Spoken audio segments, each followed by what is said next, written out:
بسم الله الرحمن الرحیم. الحمد لله و کفى و سلام علی عباده الذین اصطفى. اما بعد، بینندگان عزیز و ارجمند، السلام علیکم و رحمت الله و برکاته. با برنامه آداب عبادت در خدمت شما هستم. همچنان در مورد اخوت و برادری صحبت میکنیم. آداب اخوت و برادری. یکی دیگر از آداب اخوت و برادری اینه که انسان نسبت به برادر مسلمانش هرگز حقد و کینه و حسادت نداشته باشه. هرگز حسودی نکن نسبت به برادر مسلمانت که این داره و من ندارم. نه، حسادت کار انسان مسلمان نیست و رسول خدا صلی الله علیه وسلم ما مسلمانان رو از حسادت نهی فرمودن. میفرمند ولا تحاسدوا، هرگز حسادت نورزید. ولا تحاسدوا و ولا تدابروا ولا تباغضوا و كونوا عباد الله اخوانا. انسان مسلمان نسبت به برادر مسلمانش هرگز حسادت نمیورزد. ولا تدابروا، به همدیگر پشت نکنید. ولا تباغضوا، نسبت به همدیگر بغض و کینه و کدورت نداشته باشید.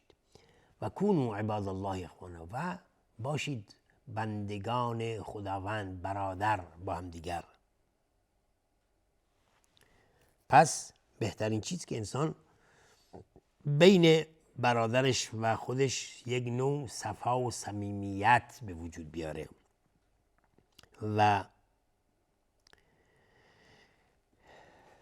هرگز نسبت به همدیگر کینه و کدورت نداشته باشند.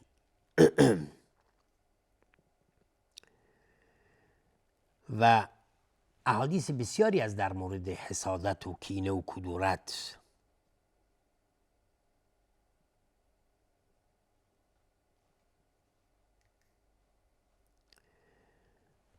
پیامبر علیه السلام میفرمند دب الیکم داء الامم قبلکم، به شما رسیده اون بیماری امتهای گذشته. الحسد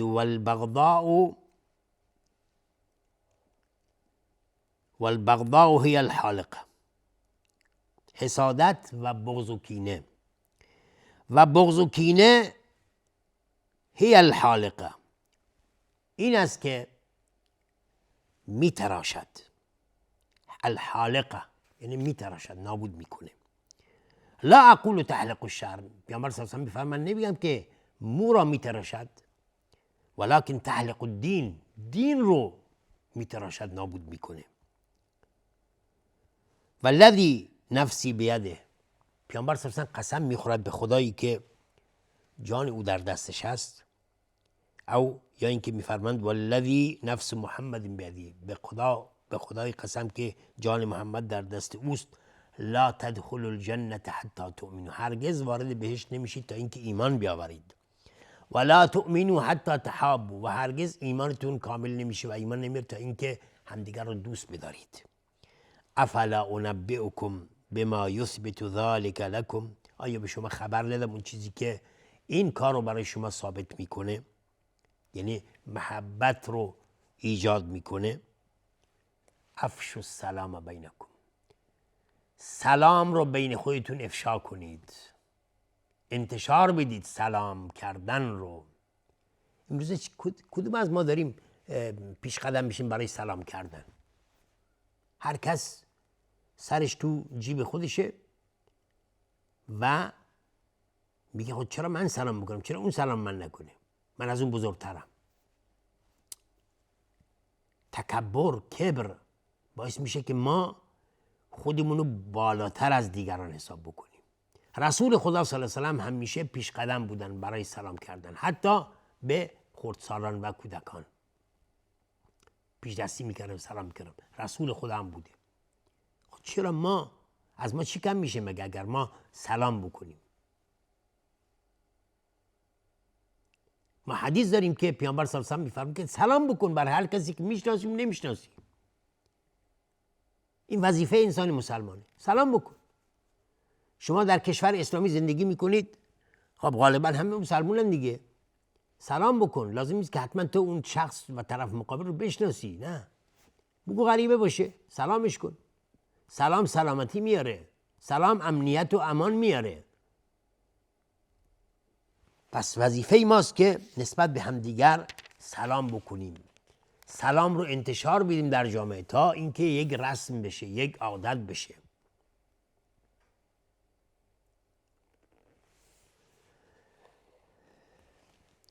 از دیگر آداب اخوت و برادری گذشت از اشتباهات و خطاهاست. اگر برادر مسلمان خطایی کرد، اشتباهی کرد و تو رو ناراحت کرد، سعی کن او رو ببخشی، عفوش کن، زیرا انسان است، معصوم نیست. هر انسانی ممکنه خطا بکنه، هر انسانی ممکنه اشتباه بکنه. خداوند در قرآن کریم میفرمایند فاصفح الصفح الجمیل، گذشت کن اون گذشت زیبا. انسان باید گذشت داشته باشه، گذشت کن یک گذشت زیبا. خذ العفو و امر بالعرف و اعرض عن الجاهلین. در جای دیگر خداوند میفرمایند که تو عفو و گذشت رو سرمشق زندگیت قرار بده و به خوبی ها امر کن و اعرض عن الجاهلین، و از جاهلان روی گردانی کن. انسان های جاهل، انسان های نادان که ممکنه حرفای نادرستی میزنن، بدون فکر چیزی میگن، باعث نگرانی دیگران میشن، اینها را انسان روی گردانی میکنه از این انسانهای جاهل. در جای دیگری خداوند میفرمایند در سوره فرقان و اذا خاطبهم الجاهلون قالوا سلاما. انسانهای جاهل وقتی که با تو بدرفتاری میکنند، حرف بدی بهت میزنند، انسان عاقل میگه قالوا سلاما، درود خدا بر تو باد. زبون به زبون نمیشه با انسان جاهل که جوابشو بده، نه، جواب نمیده. پس انسان مؤمن باید اینگونه رفتار بکنه. از دیگر آداب اخوت و برادری دفاع کردن از برادر مسلمان در غیاب او. اگر در مجلسی جایی نشستید و در مورد برادر مسلمانت صحبت میشه و از او بدگویی میشه یا اینکه در مورد او صحبتایی میشه و با حرفای نادرست صحبت میکنند، وظیفه توست که از او دفاع بکنی و هرگز نذار که کسی در مورد او بدگویی کنه.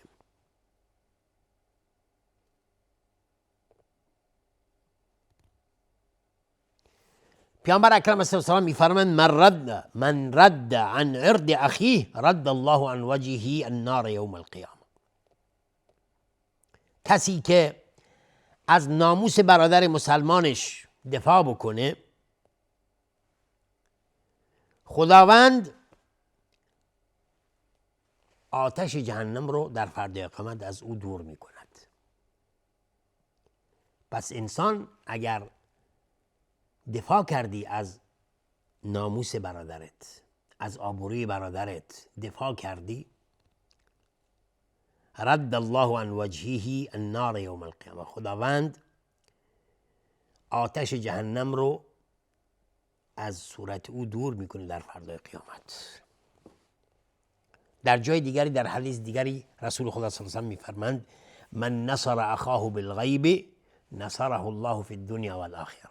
من نصر اخاه بالغیب نصره الله فی الدنیا والآخره. چی بهتر از این میخواید؟ چقدر اجر، چقدر پاداش. من نصر اخاه بالغیب، کسی که برادر مسلمانش رو در غیاب خودش، در غیابش نصرت بده، پشتیبانی بکنه، خداوند در دنیا و آخرت او رو نصرت میده. چی میخوای؟ چه اجری بالاتر از این که خداوند در دنیا و آخرت رو نصرت بده با یک حرکت کوچک.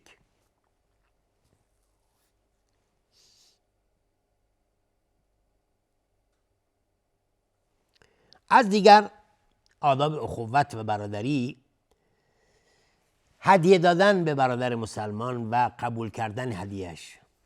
زیرا هدیه دادن باعث جلب محبت و رضایت خاطر میشه بین مسلمانان. زیرا شما وقتی که یکی به شما هدیه میده، به قول خود میگی نمکگیر میشه انسان. یعنی شما این برادر مسلمانت به تو هدیه داده و این هدیه باعث خوشحالی شما میشه. حالا این هدیه بگو هر چقدر هم ناچیز باشه، ولی چون هدیه است انسان خوشحال میشه. و رسول خدا صلی الله علیه و سلم میفرمایند تهادوا تحابوا، هدیه بدهید که باعث ایجاد محبت میشه.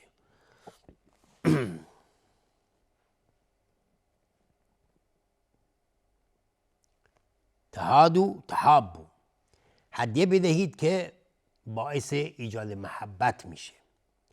پس هدیه دادن باعث محبت و ایجاد محبت میشه.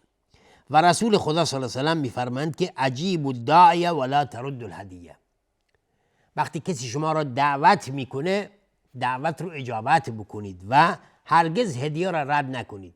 یکی داره برادر مسلمان به شما هدیه میده، هدیهش رو رد نکن، چون رد کردن هدیه باعث میشه که در دل او ناخوشی ایجاد بشه، او ناراحت میشه.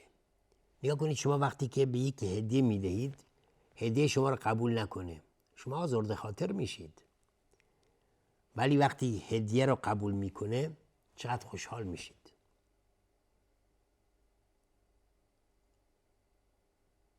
مانند دعوتی تو خونه است. مثلا شما کسی رو دعوت میکنید برای غذا، اون مهمان غذای شما رو میخوره، شما چقدر خوشحال میشید. حالا اگر این مهمان غذای شما رو نخوره، اصلا شما دلگیر میشید، ناراحت میشید، میگید عجب غذای ما رو نخورد، شاید اصلا بدمزه بود، شاید خوب نبود، شاید پسندش نشد. نه، ناراحت میشید. رد کردن هدیه هم همینطوره. وقتی شما هدیه کسی رو رد میکنید باعث آزرده خاطر شدن اون طرف میشه. پس هرگز هدیه کسی رو رد نکنید. از دیگر آداب اخوت و برادری صداقت با برادر است و هرگز دروغ نگفتن بر اوست. یعنی اینکه انسان با برادر مسلمانش صادق باشه و هرگز به او دروغ نگه انسان، نه در حدیث، نه در صحبت و نه در نصیحت. زیرا اگر اینگونه باشه اینها جزو خیانت و غش و اینها میشه. و رسول خدا صلی الله علیه و سلم میفرمایند المسلم اخو المسلم، مسلمان برادر مسلمان هست. لا یخونه، هرگز خیانت نمیکنه. برادر مسلمان به برادر مسلمانش خیانت نمیکنه. ولا یکذبه یا ولا یکذبه، هرگز بهش دروغ نمیگه، او رو تکذیب نمیکنه. ولا یخذله، هرگز خار و ذلیلش نمیکنه. کل المسلم علی المسلم حرام، همه مسلمانان، همه شخص مسلم یعنی همه وقتی که نگاه بکنیم تمام امورش کل المسلم علی المسلم حرام، همه شخص مسلم بر برادر مسلمانش حرامه در همه چیزش. ارده و ماله و دمه، هم ناموسش، هم مالش و هم خونش، اینها همه حرام است که شما بخواید ضرر به او وارد بکنید، حالا چه در ارزش، ناموسش، چه در مالش و چه در خونش. التقوی ها هنا، پیامبر اشاره کردن به قلبشون، میگه تقوا اینجاست. به حسب امرئ من الشر ان یحقر اخاه المسلم، از شرارت و شر کافیه همین که انسان برادر مسلمانش رو تحقیر بکنه. این نهایت شره، کافیست. از شر یعنی کافیست برای شخص از شر اینه که برادر مسلمانش رو تحقیر بکنه. پس انسان هرگز نباید برادر مسلمانش رو تحقیر بکنه، کوچک بشماره، نه.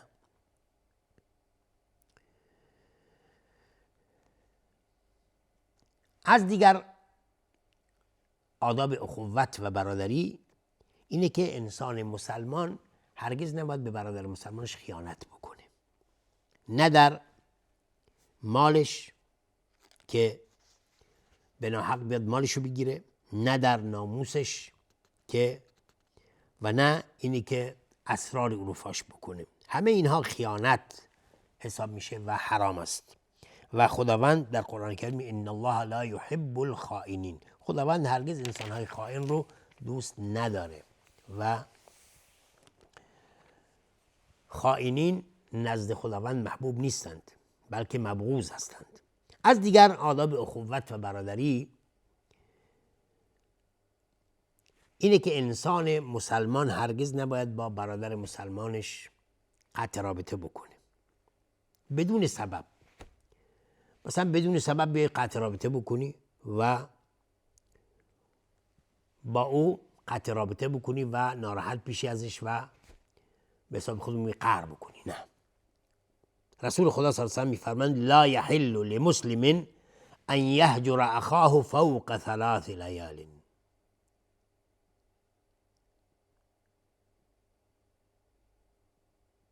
یلتقیان فیصد هذا و یصد هذا و خیرهما الذی یبدأ بالسلام. میگه هرگز درست نیست، حلال نیست برای انسان مسلمان که با برادر مسلمانش بیشتر از 3 شب قطع رابطه بکنه. همدیگر رو ملاقات میکنند، یصد هذا فیصد هذا و یصد هذا، این روی میگرداند اونم روی میگرداند. و خیرهما الذی یبدأ بالسلام، بهترین اونها کسی است که یبدأ بالسلام، با سلام شروع بکنه، چون سلام سلامتی میاره، امن و امان میاره. وقتی که شما میگید سلام علیکم و رحمت الله، بیشتر این کینه و کدورت ها از بین میره با همین سلام کردن.